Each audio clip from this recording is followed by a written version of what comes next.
Welcome to the Contact in the Desert 2024 edition of Neon Galactic Part 2.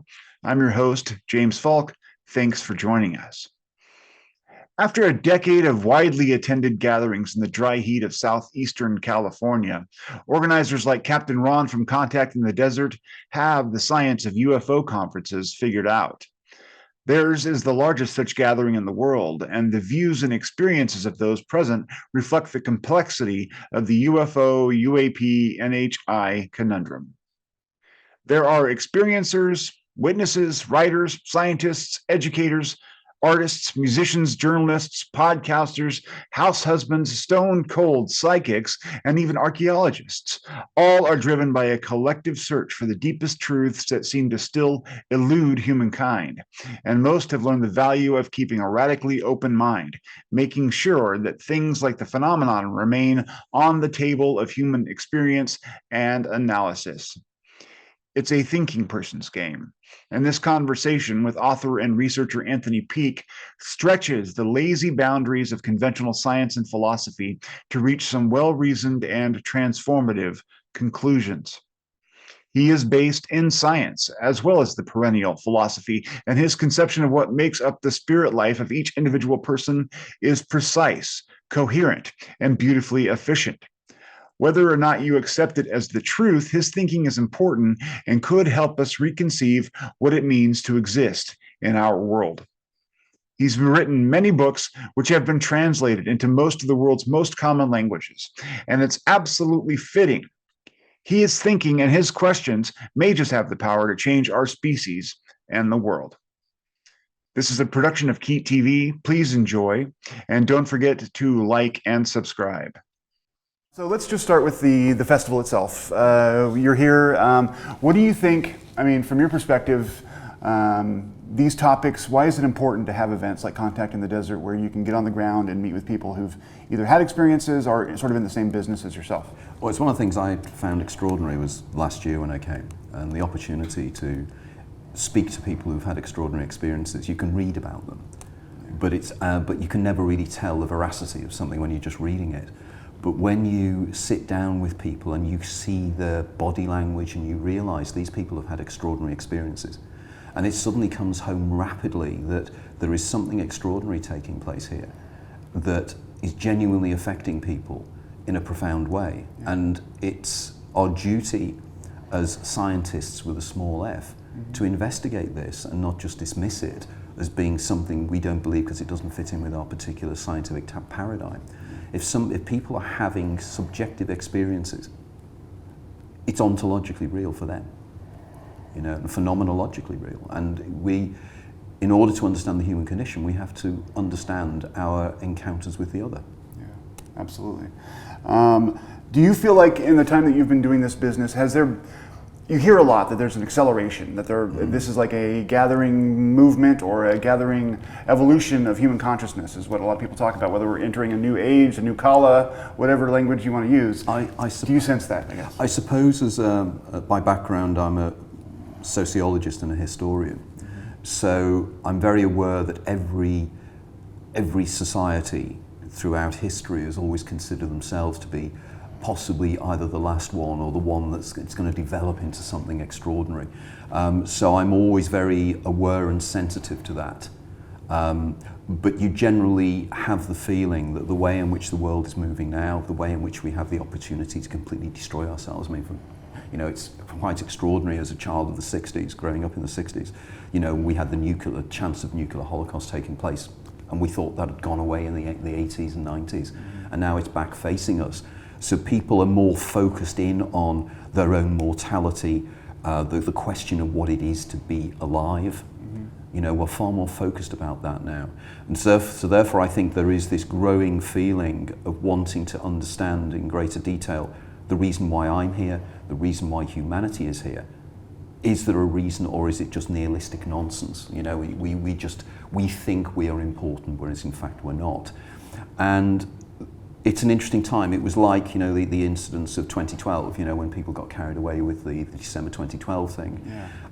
And I've made it my career. I've always been fascinated by millenarian movements that believe the world is about to come to an end. Yeah, yeah. And I've written extensively about these. And I do find it quite fascinating that there is this element within ufology of a similar nature. You know, it's the idea of the gods warning us that there's impending danger. And it's how people sociologically react to that that's intriguing and fascinating. I also find here the huge spread of not differences of opinion, but here there are people who have very differing opinions as to what the phenomenon is. You know, from comparatively simplistic to incredibly complex. And clearly the answer is somewhere in the middle. But nevertheless, it's important. And I think what is also important is the way in which I notice that people at Contact in the Desert, they have a sense of relief because they are interfacing with people who appreciate and understand what they're saying. And they don't feel that they're in the danger of being ridiculed. Just because you've had an extraordinary experience doesn't mean it wasn't real. And one of the arguments I was using over breakfast a couple of days ago was that, you know, that we don't, you know, to turn around and say that somebody had an hallucination and therefore it explains it is nonsensical. I called it idiopathic science. The idea, you know, that we genuinely don't know what's going on here. We don't know what causes hallucinations. So to just turn around and say it's an hallucination is nonsensical. And then if two people see a UFO together, it's a folie à deux. Right, you've come up with some kind of very trendy sounding French term, therefore it makes you sound intelligent and clever. But effectively what you're doing is you're using something you as a materialist reductionist deny, which is telepathy, to explain something you deny even more, which are flying saucers. You know, so, because how can two people see the same thing, which is a hallucination? How can two people share an hallucination? And if that happens, well, then there's something unexplained. I mean, exactly. Again, we're back to the same thing. Absolutely, a good point. It is then unexplained, and it is our role as human beings, and it's our role as researchers to understand the unexplained. Because if something is unexplained, it means there's a gap in your knowledge, which then may give you fascinating, important information. For example, I'll give the case of Max Planck in 1900, when he stood up in December 1900 in Berlin and came up with the explanation of such mysteries as black body radiation. And in order to do that, he had to think literally outside of the box, because the issue of black body radiation was involved in a box. I never really thought about that before, thinking that was good. Anyway, but he came up with the idea that energy was quantized, and nobody had thought about that before. And the minute he thought that energy was quantized, and then they did the experiments to prove it was, suddenly we were in a new paradigm of science. But effectively, in 1894, they were sitting around saying, "Oh, we know everything there is." Absolutely. You know, only a few more things. And the Michelson-Morley experiment. He turned around at the University of Chicago and said, "You know, there's no point in going into physics anymore because all we'll be doing now is calculating to the 6th decimal point." And he said there's only one or two dark things on the horizon, like black body radiation and the photoelectric effect. But the reality was, they were the things that changed the paradigm. They were the outliers. And I would argue that these days, in psychological terms, the outliers are people who have extraordinary experiences, be they near-death experiences, out-of-body experiences, lucid dreaming. All these elements are telling us something about the human condition that is profoundly important. And what is important, it's personal to all of us because we are human. So it affects us. And why other people don't want to know is beyond my understanding, to actually quote a phrase from the X-Files. You know. Well, it seems like there's two competing visions of humanity. One is which we're advancing and we're right on the threshold, of solving everything, figuring everything out, only a few more details left to work through. But if you accept anomalous experiences or other things like that, then all of a sudden you're admitting vast amounts of ignorance. And it reopens the world to enchantment, for my mind, or people that are interested in the things I'm interested in. But maybe for people in scientific institutions and stuff, it feels like having the ground pulled out from under them. But unfortunately, if it's based on false knowledge or incomplete knowledge, that's what needs to happen, you know? And there's a level of scientific humility that needs to be recognized or accepted, and I think we're moving further and further away from that. I mean, I agree. I think there is such a degree of hubris at the moment in terms of the scientific field and the world of materialist reductionism. I readily argue and readily accept that materialist reductionism as a model of understanding the world is brilliant. You know, you take something apart, you find something like a car engine, you don't know what it is, you take it apart, and by taking it apart into the pieces, you can put them back together again, and you can then decide what the object is. And that works. But you can't do that for things like consciousness. You know, in 1995, young philosopher David Chalmers stands up at the University of Arizona and turns around and said that we have the soft problem of science, which is understanding how the brain functions mechanically and mechanistically, how the neurons work, how the neurotransmitters work, and what parts of the brain do what. But then you have what he called the hard problem, which is how within your brain effectively atoms reacting in electrical fields creates a sense of awareness, a sense of self, memories, hopes, dreams, that we're not even at first base at. Yeah. So what we're doing is we're reducing the brain down, and by reducing it, we discover we can't reduce the brain like we can reduce a car engine. Yeah.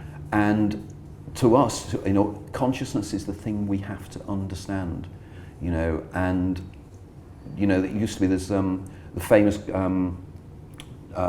book about scientific revolutions written by Thomas Kuhn. Yeah, yeah. And of course, Kuhn argued, you know, that within any scientific system, within any philosophical system, the outliers, the black swans, the white crows, as various people called them from the Society of Psychical Research in the 1890s, it is these that will have the proof of the future. And again, using the analogy again of black body radiation, these were the things that made science move forward. And I think we're now at that point that I have a term I use, which is Heath Robinson science. Heath Robinson, probably in America you don't necessarily know, he was an illustrator in the 1940s in the UK. And he used to do these incredibly convoluted drawings of machinery that was really weird. It was with string and God knows what else to do things. Yeah. And I feel that we have Heath Robinson science now. For example, you don't generally hear the scientists pointing out and saying that if you plug in the maths and the formulae for relativity, which deals with the very large, and you then plug those mathematical formulae into quantum mechanics, which is the very small, they don't work. Yeah. They get infinities. So in which case, how can we have two parts of the same reality working totally mathematically differently? So clearly, we don't know the answers. Don't know the answers. And I'm with Einstein on this, that if you go further in, Einstein had a concept called hidden variables. And his argument was if you go lower than the Copenhagen interpretation and the present model of quantum mechanics, and you go further down, it's going to go back to sense again. Yeah. The sad thing was that in his lifetime, he failed to do that, and indeed by coming up with thought experiments like the Einstein-Podolsky-Rosen thought experiments in 1937, what he effectively did was stimulated people to discover non-locality and superposition, which we now know from the work of people like Anton Zeilinger at the University of Vienna. What is taking place there is they are actually using superposition. They're entangling particles and putting them at different locations, and these particles are instantaneously communicating. So we have non-local communication. You know, it's an exciting time, but we have to recognize, stop this hubris and just accept that there's so much of the universe we do not understand.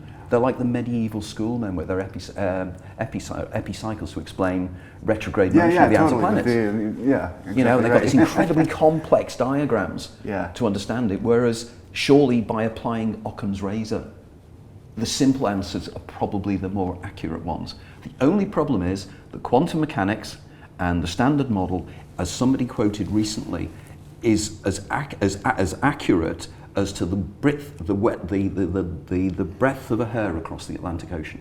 That's how accurate it is. So clearly it works, but they don't know why. Yeah, we don't know what the mechanisms are in order to make those things happen. So that gets me to my next question, which I was excited to ask you, and I don't expect you to have an answer necessarily, but what is consciousness? You know, I mean, I had an interview with Bernardo Kastrup, and we talked about Bernardo, interesting guy, yes. You know, sort of the idea that we're living in sort of a connected conscious universe, and that everything is one thing. Well, exactly. I mean, the whole, as Bernardo argues in terms of idealism, we're moving away from the mechanistic model to an idealistic model that consciousness is prime. Now, the argument that we are existing in some form of universe that is digital, that is, it starts basically with numbers and information. And more and more work, you know, the work is concluding that that's a more integral model and a more explanatory model. Because effectively, if we look into consciousness studies, we look into the workings of the brain, you realize that the brain internally models a model of the external world from the senses. So therefore, whenever you make the assumption that there is a one-to-one relationship between what you're perceiving and what is out there, the technical term is naive realism. That's exactly what the specialists called it. You're being a naive realist. Yeah. Now, I've always used the argument that let's look at this in greater detail. Now, if 13.4 billion years ago, or whatever it is, the universe came into existence by the Big Bang, which wasn't big and wasn't a bang, it means that everything was entangled in a point particle. Every single atom, every single electrical field, everything in the universe was just there. Now, we know if we put two subatomic particles into the same quantum state, they become entangled, which effectively means that all matter and everything that creates matter and the fields that matter interacts with were all part of one single quantum system. So if we extrapolate superposition and entanglement, it means we are all effectively entangled at a lower level. Now, my argument on this is that I can, in my model I call the Damon Eidolon dyad, which I can't go into detail with because it would take forever to do that. But effectively, I argue that we are dual personality, dual beings. And the Damon is the part of you that's lived your life many times and exists in a different timescale, probably in the fifth dimension. And I do the neurology of this, and I can do the neurology, the neurochemistry, and I can do all the science behind this. But I then extrapolate from that and say that probably behind that is something that I call the Uber Damon, which is my equivalent of the Jungian collective unconscious. And I believe that's the backdrop of human beings and human intelligence. And that is a singularity. It's the old Hicks quote of "we are all one consciousness experiencing itself subjectively," and universal mind. But I then say above that, because very much I'm interested in the concept of pandeism, which is the idea that everything at its basis is a singular consciousness. I have a concept I call the Godemon. And the Godemon is the equivalent of the Kabbalistic Or Ein Sof. It's the equivalent of Brahman, that kind of thing. So that is the backdrop. So I agree totally with Bernardo on this. And these are the solutions. We need to move away and realize that that consciousness is prime and everything comes from consciousness, rather than assuming that there is a three-dimensional existent reality out there that is solid and real. Because physical reality is 99.99999999996 empty space. You know, that's fact. Absolutely. I mean, the size of a nucleus in an atom is, I mean, I don't know what there's those ridiculous correlations that people make where it's like it's a golf ball in a football stadium or whatever, but it's ridiculous how much, emptiness is actually and the empty space itself, we know, is well, we don't know, but they theoretically believe is full of 0-point energy, which means it's not a vacuum, it's a plenum. And there's so much, and all this is effectively information. Because you can describe everything using data and information. So the holographic universe model for me is a very, very powerful one. Absolutely. Michael Talbot's book is really good. Talbot was my absolute intellectual hero. I'd love to have met him. It was through Talbot I was introduced to the work of people like David Bohm, for example, Carl Pribram. And I would like to believe that in my own humble belief that I've taken what Michael Talbot started and I've continued it. And I'd like to believe that's what I've done. So what do you think about the idea that we have, all these are sort of truths that we're unveiling, but then we look back at human philosophical history, and these things have been at root in a lot of thinking traditions, religious traditions, or, I mean, you talk about the Indians with the Brahmin, and, I mean, the Hermetics, and all of these traditions sort of hinted back at that same sort of thing. How did they know that, and why did we lose it? I always find this quite extraordinary, because it's true, because if you go back into the Vedanta and the writings of the Vedanta, in my latest book I have whole sections on the Vedanta and the relationship between the Vedanta and things like near-death experiences.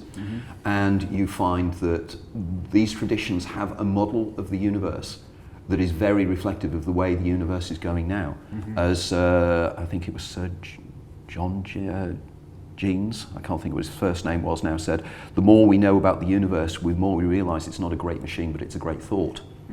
And this is what it seems, and it seems that the ancient traditions were very aware of this. I mean, if you read very carefully the Gnostic writers, for instance, and Gnosticism, and of course Gnosticism came out of Hermeticism and came out of various other occult organizations, their model is incredibly accurate. Yeah. Now, we could argue this is just coincidence, or we could argue that they just used analogies, because of course what happens with all religions and belief systems is that analogies are given to the masses because they don't need to understand the technical details, so they will talk in myth. Yeah. But the fact is the myth backs up something that's based on greater reality and a greater understanding.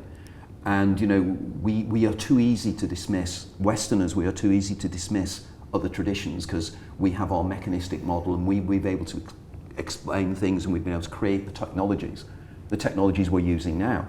But it doesn't mean that we have wisdom. Yeah. We have abilities to use them with other things. And I think that the more and more I read, some extraordinary things over the years that I've come across, you know, in terms of how traditional cultures use entheogens, such as ayahuasca, dimethyltryptamine, psilocybin. All these things are pointing to an inner reality that is far more interesting and far more complex. And they've been using them. I'm fascinated by, for instance, in India, the concept of soma, where soma came from. Yeah, yeah. And then you have Kaikion within the mystery religions of ancient Greece. Yeah. All these things point to people using entheogens in a way to attune to the inner reality. And these access this. And, you know, we have traditional societies in Latin America who've been doing this for years. And, of course, shamanistic techniques. Yeah, and how do they, I mean, they bring back veridical information about the plant species that they combine to form a whole pharmacological, like, you that know. story always astonishes me. You know, the idea that the shamans went into altered states of consciousness spontaneously, and when they were in spontaneous, they were told by the plant creatures to put Banisteriopsis capi, Psychoactive viridas and Banisteriopsis capi together in a particular unit and brew it and make a brew which became ayahuasca. Yeah, which is the plants told the technology to get to another state. And it is. Yeah. And indeed, when you think there are thousands of species of plants in the Amazon basin, and they got the two together. The only other counter argument is that they spent thousands of years mixing every single two, and dozens of and trying them. I mean, they're going to be poisoned, so you know. And of course, as you know, the two plants have to work together because one contains harmaline, one stops the other from happening. Yeah, right? And the MAO inhibitor stops the other, but the psychoactive viridas or the DMT compound being effective. Yeah, and they wouldn't work. You could eat as many of the psychoactive leaves as you want, but unless you've got the MAO inhibitor. The MAO, the monoamine oxidase, will stop it traveling through the blood barrier from the stomach. Yeah. Now, it's extraordinary. Yeah. And these guys just knew it. Yeah. You know, and I'm finding now I'm working with individuals who are doing experimental research in universities and in laboratory conditions with DMT, taking it intravenously, and the results they are getting are extraordinary. Yeah. They're meeting entities that are consistent, that are there when they go back. When they go back, yeah, you know? Totally. Yep. And then you get the really incredible discoveries that psilocybin, when they tested it at the University of Sussex recently and had somebody with an fMRI scanner scanning their brains, they expected the psilocybin to be literally making areas of the brain light up to create the hallucinations. Whereas in fact they discovered the complete opposite, and it was switching the brain off. Yeah. Giving evidence the brain is an attenuator, the brain is there to take information out, as Aldous Huxley and C.D. Broad and Henri Bergson argued. Yeah. You know, the brain is here to reduce, it's a reducing valve. And most of us do not perceive the wider reality. Yeah. And in my book, Opening the Doors of Perception, this is exactly what I discuss. Yeah. You know, it's we have to open our minds in order to discover the greater universe, I think. Yeah. Well, and I think it's interesting what you were saying about the Western systems having, you know, that we're basically enamored with our own way of knowing things, and we, you know, dismiss anything that is outside that tradition. But if you go back throughout history, all of these civilizations we're talking about, they were accessing liminal realms to get this information. Yeah. And then we read books like Diana Pasulka's, and you see that that's still happening. Brilliant book. Yeah, and the people, I mean, some of our most inspired people and brilliant minds are somehow interfacing with some kind of intelligence that's giving them inspiration or helping them along their creative journeys, and that is, again, another way of knowing. So Western society needs to accept that there are other ways of knowing, but then that says something about the nature of our reality, and then they're not willing to go down that road, you know? I think, as they say, as somebody said yesterday, it's a very true quotation, that science advances through funerals. And I'm finding over the years, because I've been at this now for over 20 years, and over that 20-year period, I've seen a massive sea change in terms of the old academics dying off and the young academics coming up. Yeah. And the young academics are much more open to this. And indeed, it is interesting to note that when I first started writing, the vast majority of people interested in my work were older, whereas more and more young people are coming here. And I found it extraordinary at this event, the group of young people that are coalescing around me, that are explaining their extraordinary experiences in a systematic way. Yeah. My concern always is that there is always the fringe people within our movement, and they're the ones that do the damage. Yeah. They're the ones that the skeptics focus in on. Sure. Whereas they ignore people like myself and Bernardo Kastrop, because we're talking the science. Yeah. And they don't like that. They like to just dismiss and assume that we're new age wackos talking quantum woo. Yeah. Whereas in point of fact, we're not. Yeah. But in order to do that and to get away with that, they focus in on the quantum healing people. And they can dismiss that. Yeah. Whereas we're more dangerous, and the only way to deal with more dangerous individuals like myself and Kastrop is to pretend we don't exist. Exactly. Silence. Which is what they do. It's interesting. You talked about that, the notion of the Damon, like sharing a mind with the Damon. And I was rereading Them, because I interviewed Whitley Strieber yesterday, and we were talking about how me within thee, this idea that we're sharing potentially our minds and maybe even our spirits or our physical bodies with something that is us but not quite us, and that relationship is really sort of at the heart of the phenomenon and trying to figure out what all that is. Would you relate that to like a higher self, and then ultimately up to a divine figure, or not necessarily? It's more complex than that. Okay. In fact, Whitley and I have discussed this on various occasions in the past. I've been particularly focusing in on the entity he encountered in the Master of the Key. In the hotel room. I think it was in Toronto or Montreal, wasn't it? Yeah. And indeed, we were talking about it only yesterday as well. Oh, yes, it was yesterday. It seems everything rolls into itself here. We're in some timeless zone. But effectively, in very short terminology, which is précising about 3 books of mine, but particularly my book, The Damon, A Guide to Your Extraordinary Secret Self, what I'm fascinated by is people talk about their spirit guides and everything else, but what nobody except myself ever has addressed the fact of how the spirit guides know what they know. Yeah. In other words, your spirit guide seems to be able to tell you to do things in certain ways, but where does that information come from? Where does the spirit, not only what is the spirit guide, but how does it know what it knows? And my hypothesis explains both. The spirit guide is you. Not only is your spirit guide you, it is what you would call your higher self or your spirit guide, or using the old Gnostic and ancient Greek terminology, your daemon. Okay. Like Socrates had a daemon. Gotcha, yeah. Okay. And now, even Jung sort of had a daemon. Jung, right? he did, Philemon. Yeah. And Philemon manifested, and in fact last year I had a guy that was here who is a good friend of mine who was part of 1 or 2 of my lectures called Myron Dial. And Myron Dial's higher self or daemon manifested when he was 4 years of age, and he's called Charon. And Myron readily acknowledges he's 2 people. Now, the question is, so how does this entity know? Now, my argument is the daemon knows because we are living, as an analogy, we exist in a simulation of our lives. This is a simulation rather like a computer game in which every action and the outcome of every action is already programmed in. So effectively, as you live your life, you make a series of decisions, and every decision renders a new universe based upon the data that needs to accommodate the fact of the decision you just made. As exactly a third-person computer RPG game works. It's exactly the same. Okay.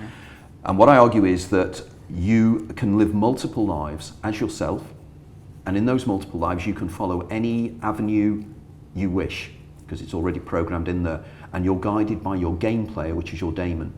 The on-screen, in-game, in-life being, I call the eidolon. And this is again from ancient Greek, and it's eidos, it's idol. It is a kind of a symbol or an avatar. And each avatar, like in my well, it's not my generation, but when I used to play computer games, it was Tomb Raider. So in Tomb Raider, you put the thing in, your hard drive picks up, and it creates on the screen a virtual reality that looks like it's three-dimensional, because it can do that. And now with proper VR, you can be within the game as well. Yeah. And indeed, you could be within the game, and if you'd lost all your memories of the fact of who you really are, you would think that reality was the only reality, which of course is coming back to the ancient Greek concept of amnesis and anamnesis, the losing of the awareness of what you really are. But I'm going an aside here. So what happens is that the game starts, and you start your game, and you've got Lara Croft, and she runs down a corridor, and she goes into a room, she gets eaten by a monster. She's now dead. Her eidolon, that eidolon, has had one life and it's dead. What happens is then, the Damon, which is the game player, suddenly has information about the environment that the next eidolon is going to be in. So the next eidolon is reborn, and the eidolon goes down the corridor, but for some reason the eidolon, if it's sentient, which of course it isn't normally, but if it was, it would feel an urge telling it not to go in that room. And there would be this inkling or this feeling or this sensation that the room is dangerous. Which people describe all Which the time. have all the time, exactly. And this is the Damon. The Damon is actually sort of quasi-moving you. So, or communicating with you, depending upon how open your doors of perception are. And I do the model, the neurological model of how the doors of perception, how the Damon can communicate more and more depending upon the neurological correlates in your brain.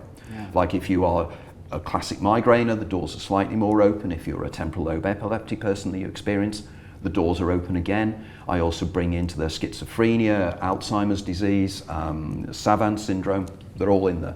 But going back, so what happens the second time, there's another room, and Lara goes in, she's killed again. Game starts again, new eidolon. This time, the Damon has got even more knowledge. So you can imagine over a period of many games, the game is won. Over dozens of eidolons, you win the game, you do the perfect game. Yeah, because the real player isn't actually in the game. No, the real player is the game player. Yeah. And the game player, the Damon. Now, the Russian language edition of my first book, because my books are in every major European language and a number of minor ones, was it literally called Groundhog Life. Because most people make the analogy quite quickly and quite accurately that this is effectively what happens to Connors in the movie Groundhog Day over a period of one day. I think it's a Groundhog Life. And what we do is, over a period of iterations, over many lives, we live the perfect life. Because you remember the movie? What happens is, he initially realizes he's living the day over and over again. And of course, the major phenomenon that stimulates my work is what he talks about, déjà vu. He's having déjà vu. So he lives the day over and over again.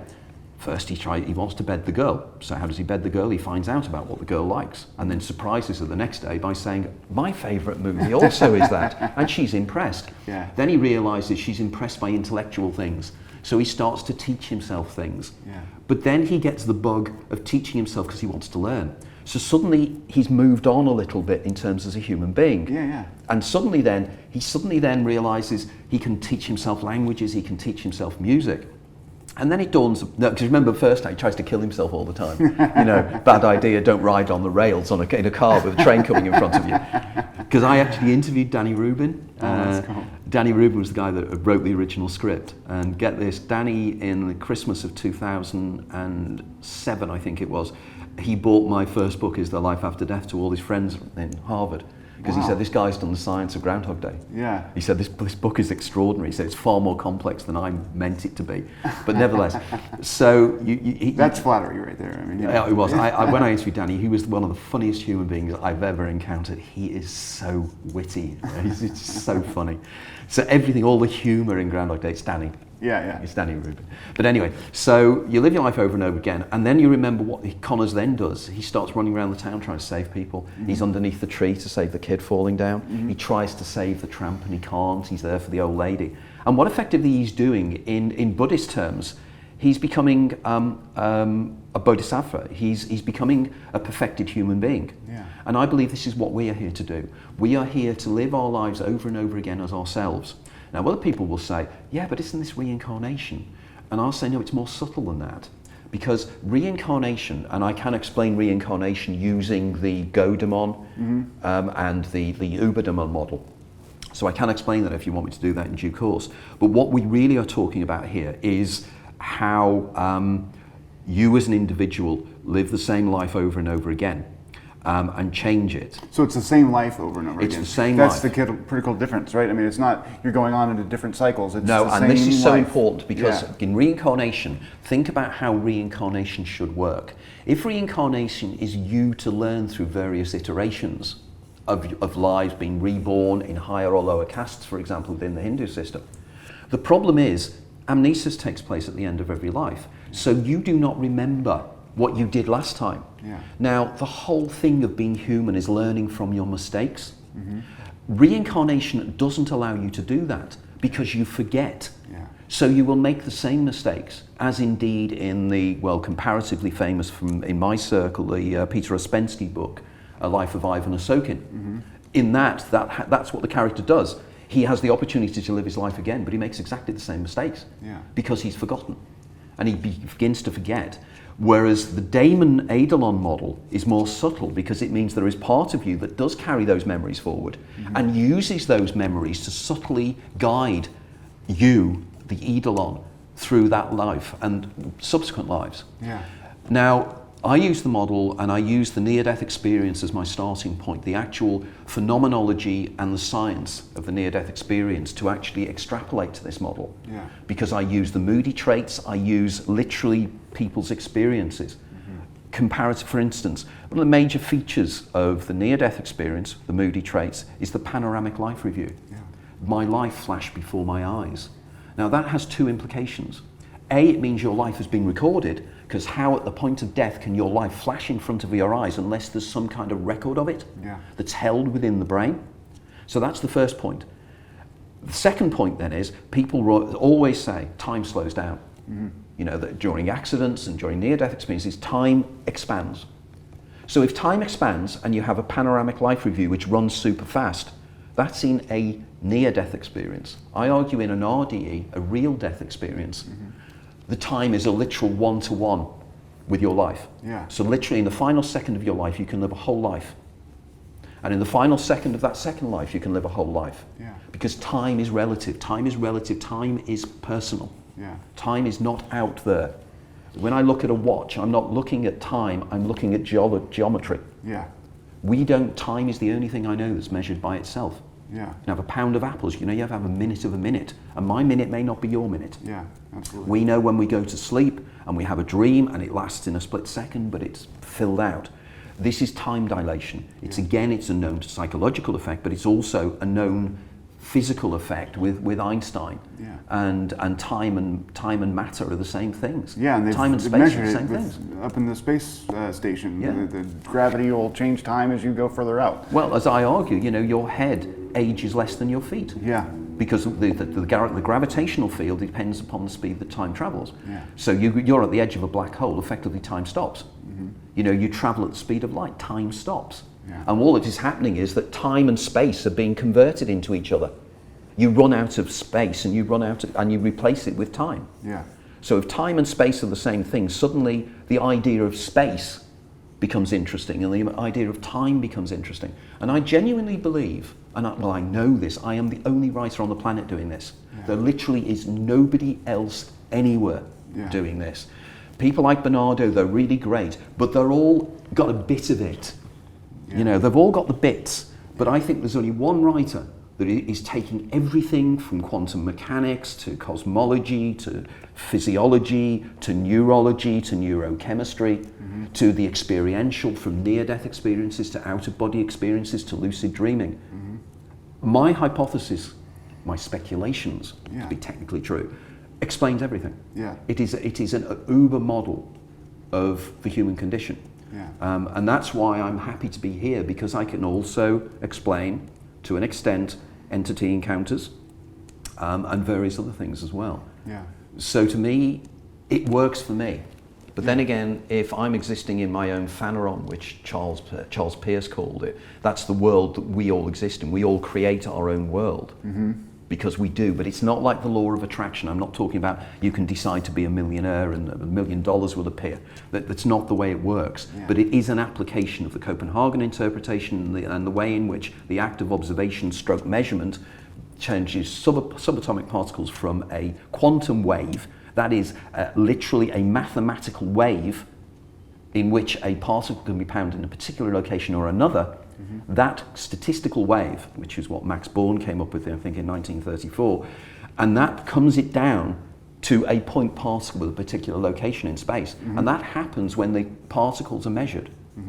And you can only ever measure a particle because a sentience is using the measuring device to do the measurement. Yeah, there has to be consciousness. There has to be consciousness at the end. You know, this is the reversal back. Yeah. Which then suggests that, you know, there's a direct relationship between the observer and the observed. Yeah. So we are all co-creating collectively this universe.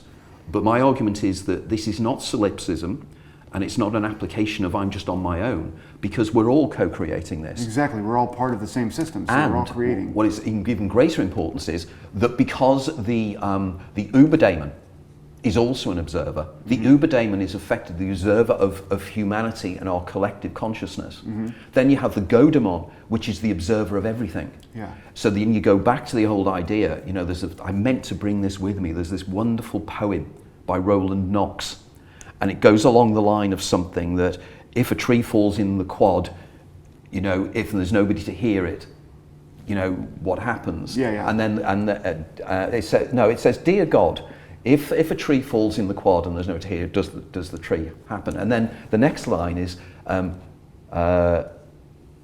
it's a response by God. And God said, the tree and the quad continue to be because I'm always here, yours sincerely, God. Yeah, right, yeah. And that's the idea that God is the observer, the Godemon is the observer of everything.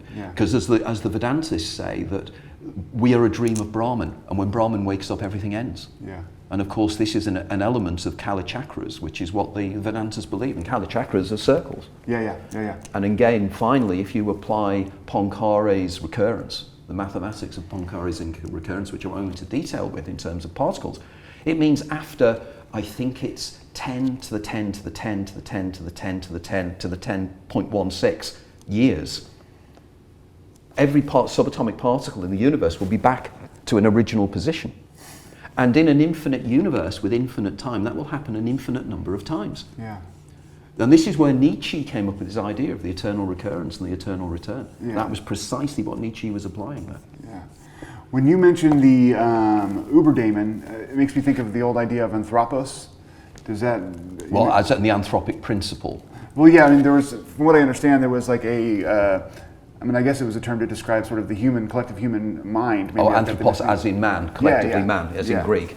That is interesting you bring that up, because one of the areas I wanted to also bring up here is an alternative model of reality, which is called the cosmic anthropic principle, which is based upon that. Yeah. And that is a fascinating idea in that it seems, if there's only ever been one universe, this universe has been hard-tuned since the very first nanosecond of the Big Bang for the evolution of self-referential consciousness.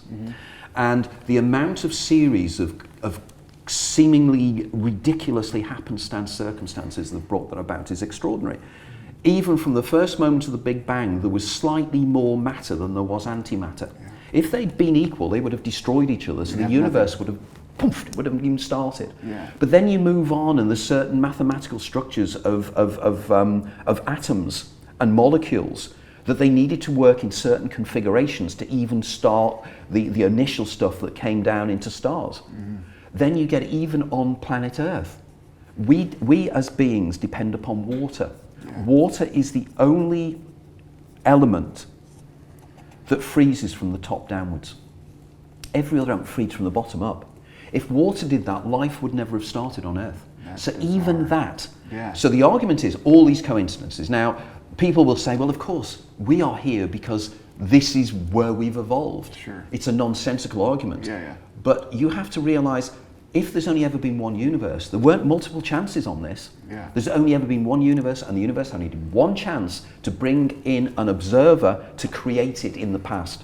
Yeah. And again, if you think that's weird, just check out what the cosmic twin slit experiment posited by a guy called John Wheeler. And John Wheeler proved, using the twin slit experiment, that you could prove that the observer now brings in the existence of quasars billions of years ago. Because it's a condition that had to happen in order to create the current moment, is that right? Yeah, but it's also the fact that you can, by collapsing the wave function of a quasar that ceased to exist many years ago, and I can't go into detail about the twin slit experiment, but it links to that. Yeah. But the counter argument then there is a counter-argument to stop this cosmic anthropic principle, because scientists do not like this, because it suggests that humanity or consciousness is prime.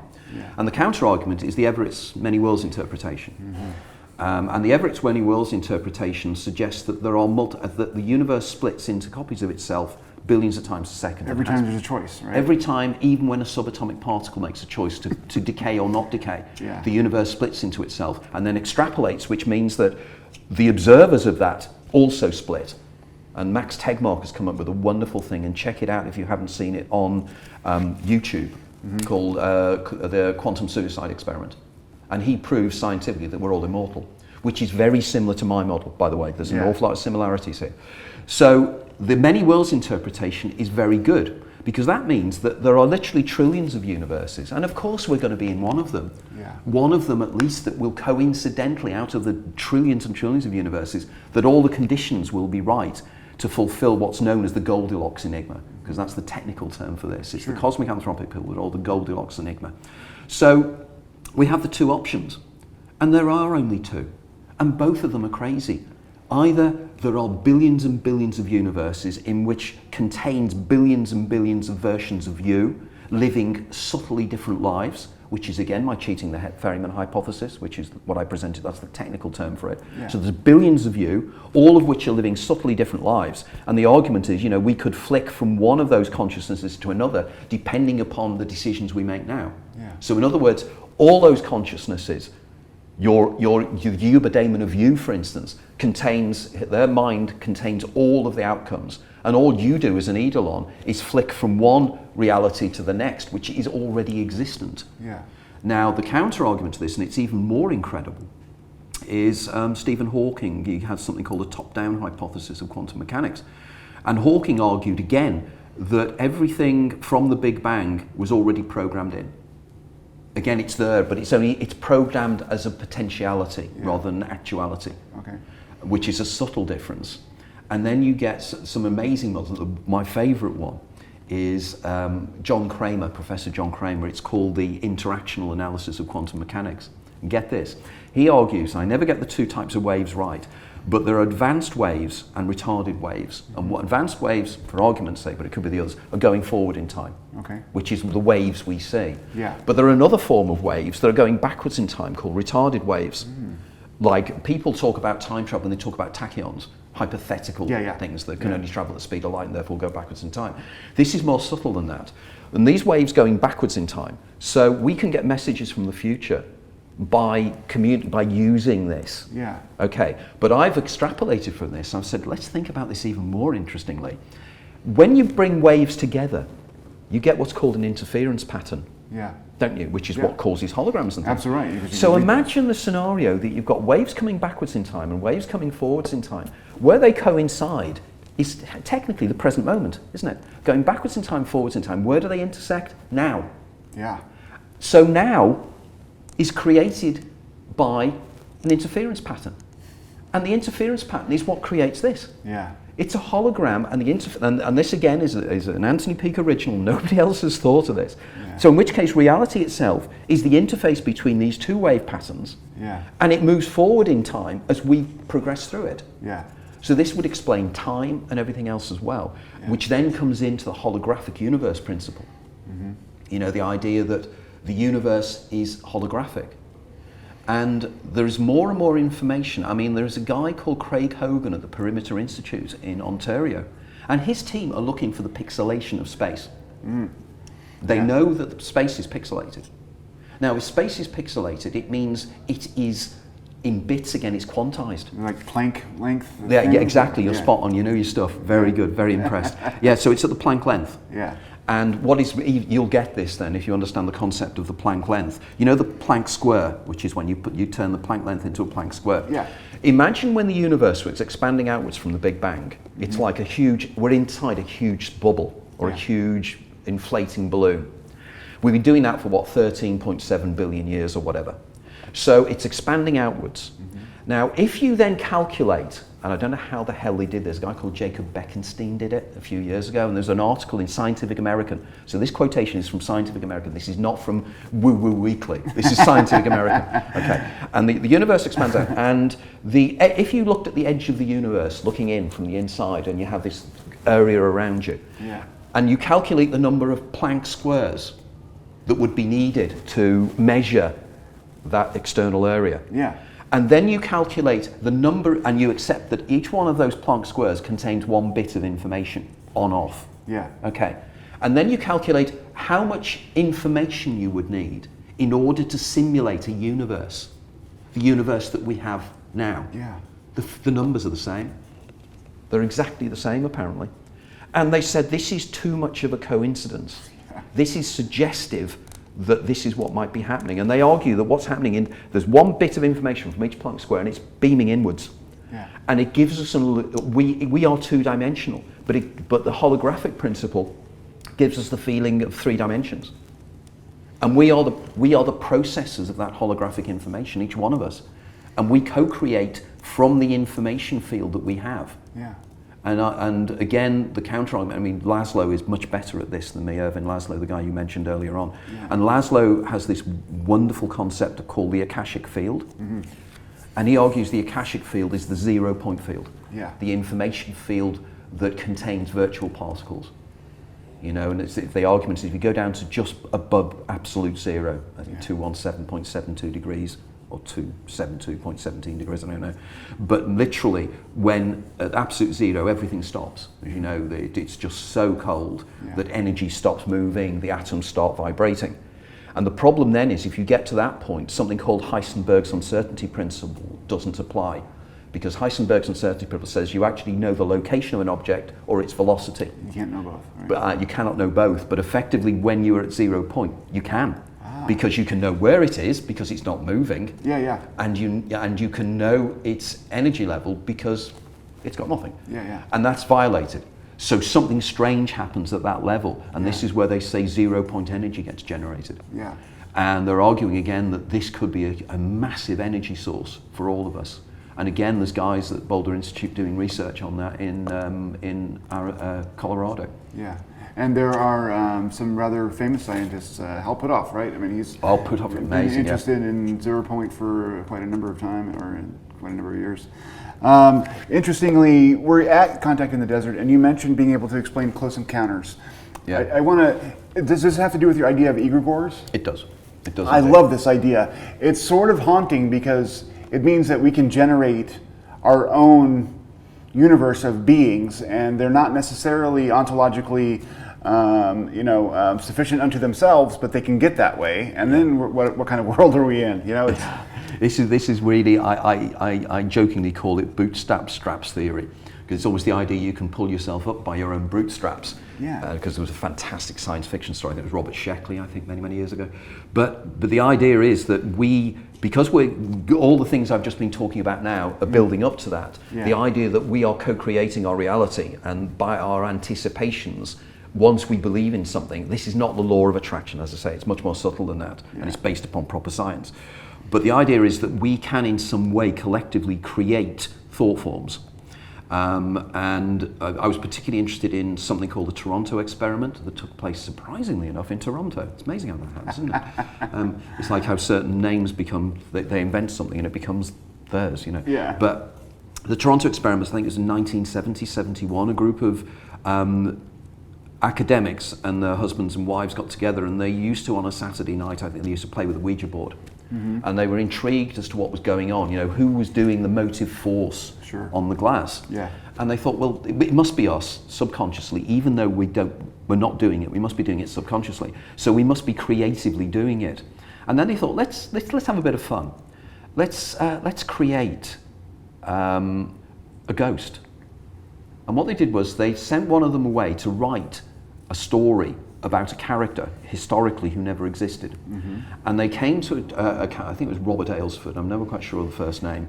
I used to know it, but I'm getting older now, so my memory is not as good as it was. And Aylesford was a Roman Catholic aristocrat in the Midlands in Warwickshire in England after the English Civil War, so 1670s, something like that. He's in a loveless marriage, and he's also an outsider because of his religion.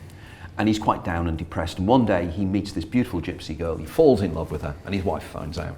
So he takes him off to the top of the battlements, flings himself off, and he's killed. Okay.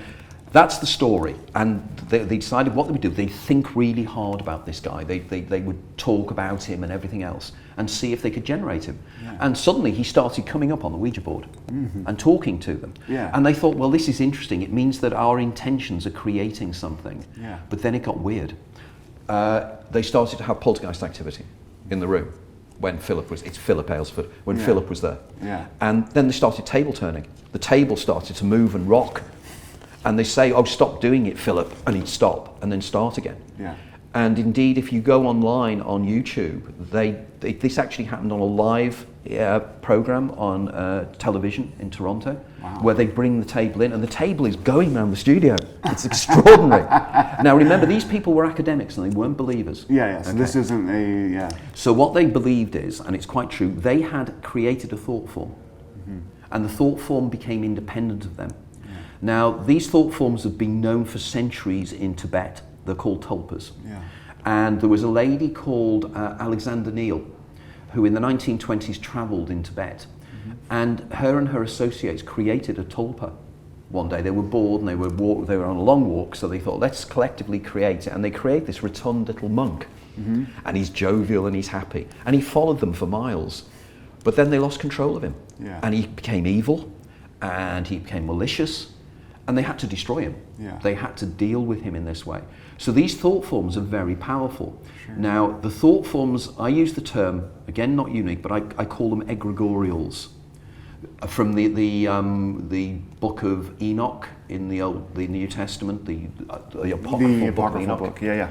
And if anybody reads the book of Enoch, you read that it's the maddest book. There's a lot of crazy. Absolutely crazy, isn't it? And in the book of Enoch, there are creatures called the Watchers, the egregors, because egregoros just means watcher in Greek, or in ancient Greek.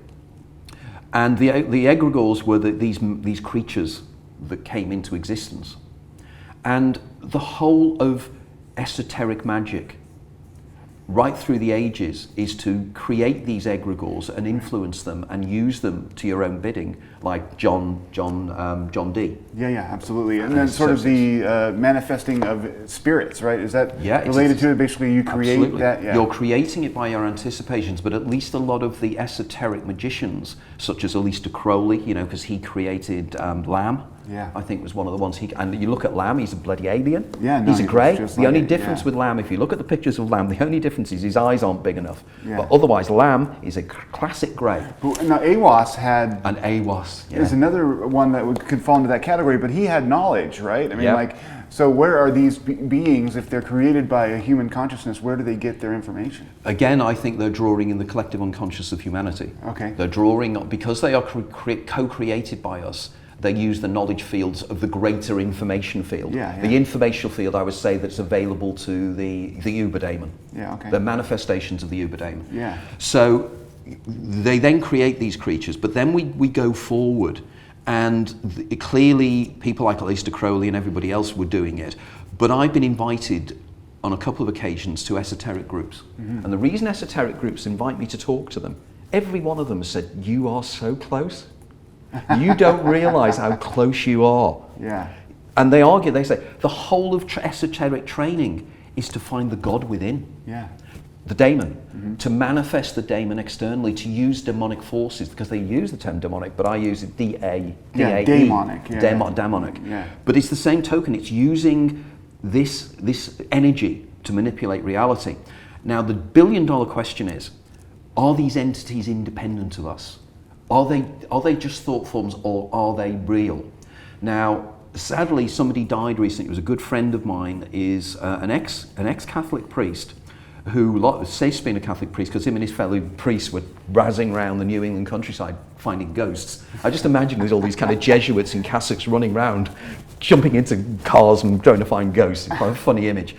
But he ceased being a priest, but he used to raise a guy called Paul Eno, who, if anybody's interested, is a cousin of Brian Eno, who used to be in Roxy Music. Yeah, no, absolutely. They're actually first cousins. Okay. But Paul, he had a radio station in Rhode Island, and he had written a series, but he died about 3 or 4 weeks ago. It's really sad. And some of his work is extraordinary because he works with elementals, and he was telling me, and it's right into my hypothesis, which I argue as well. These beings use plasma to come into existence.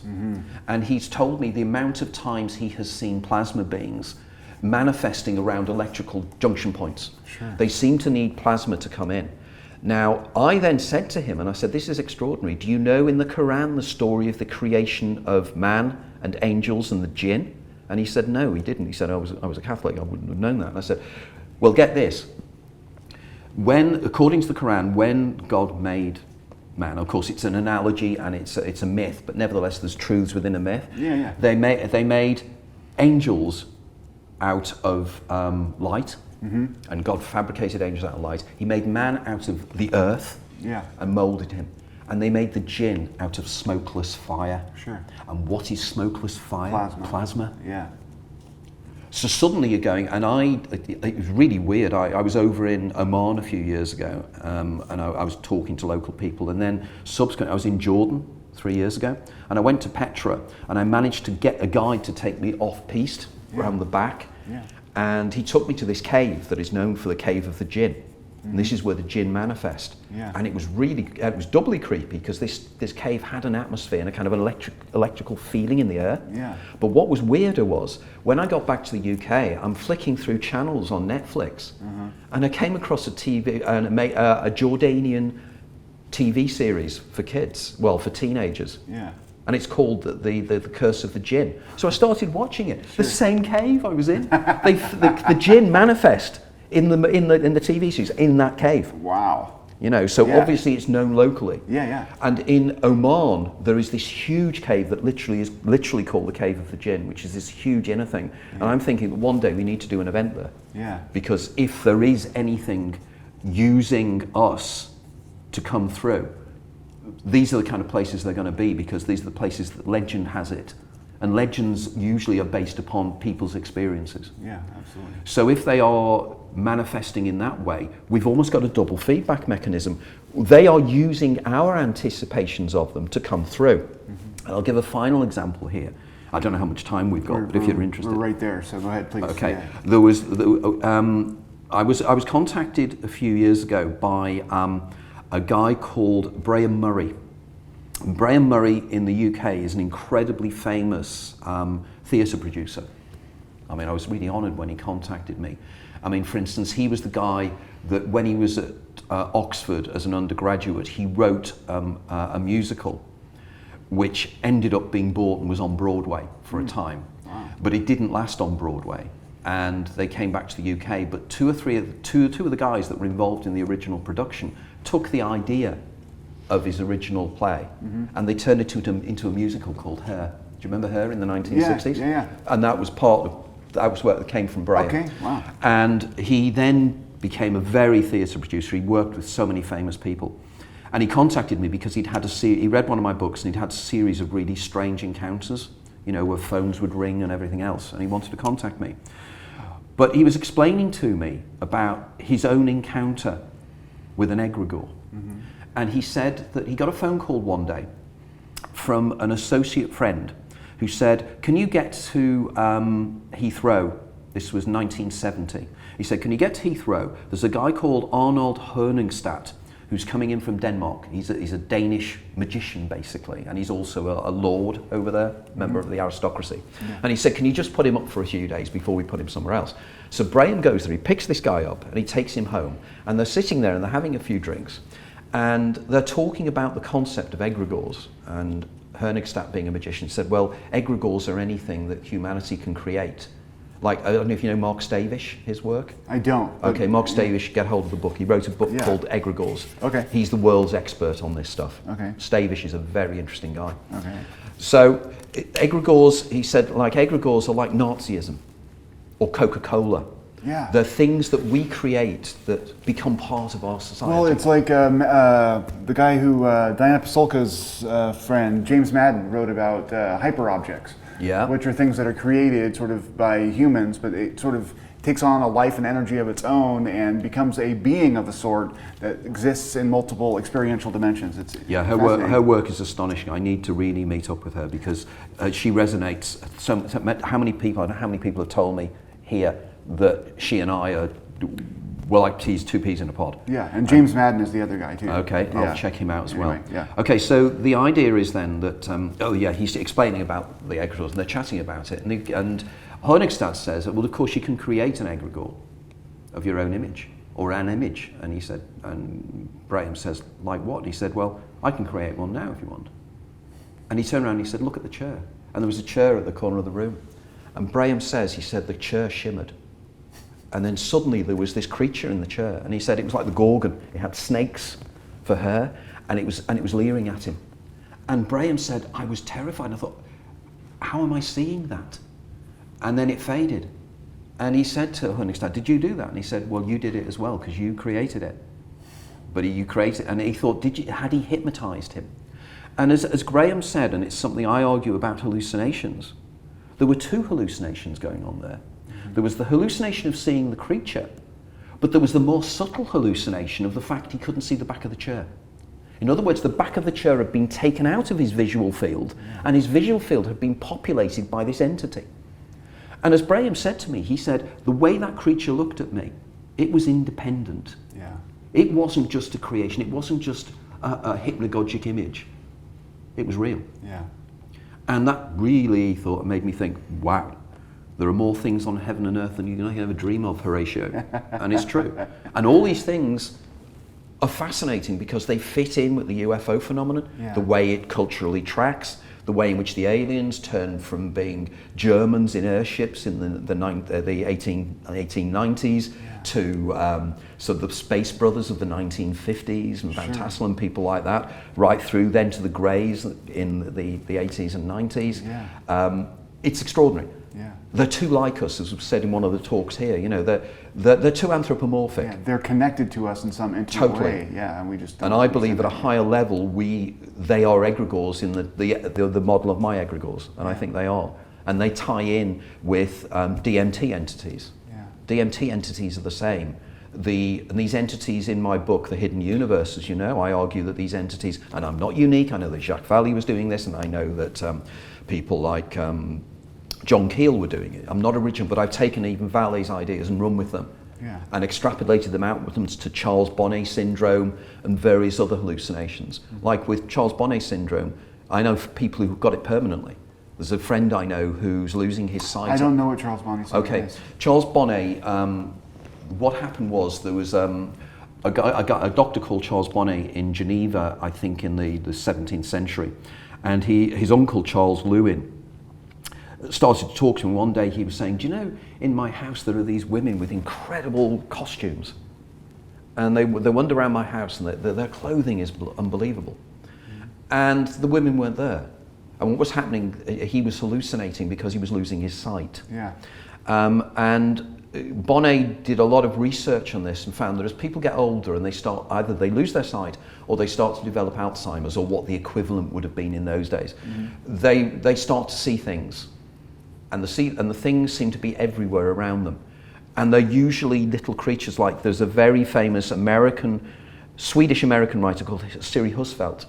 And she describes in one of her books, she's sitting in her studio and the door opens and she said, a little farmer with a cow walks in, pulling the cow. And she's sitting there watching this and the cow walks in. And then a little police car comes out round the corner, drives round the cows, leaps out, arrests the farmer, drags him into the car, drives off, leaving the cow there, and then they all fade.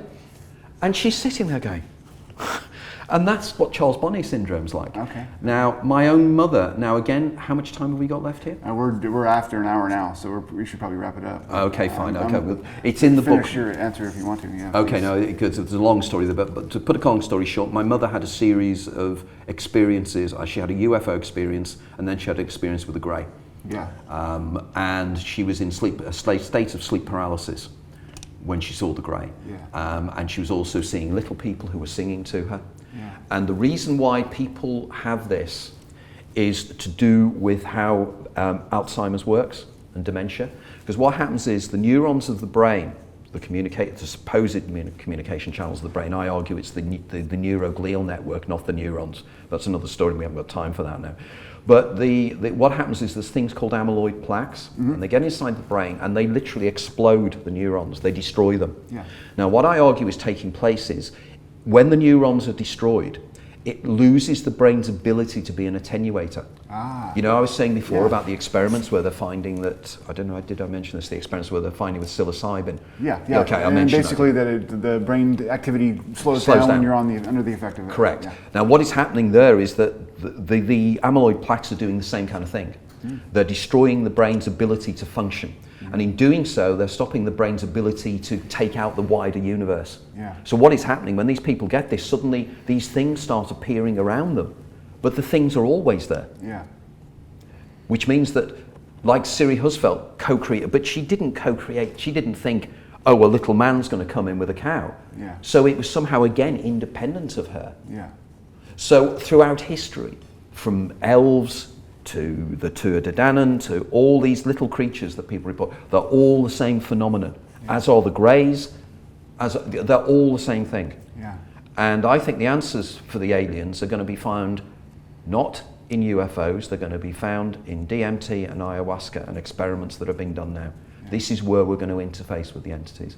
Excellent. Well, that's it, man. Okay. Fantastic conversation. Thank you. That was thrilling. Thank you so much. Okay.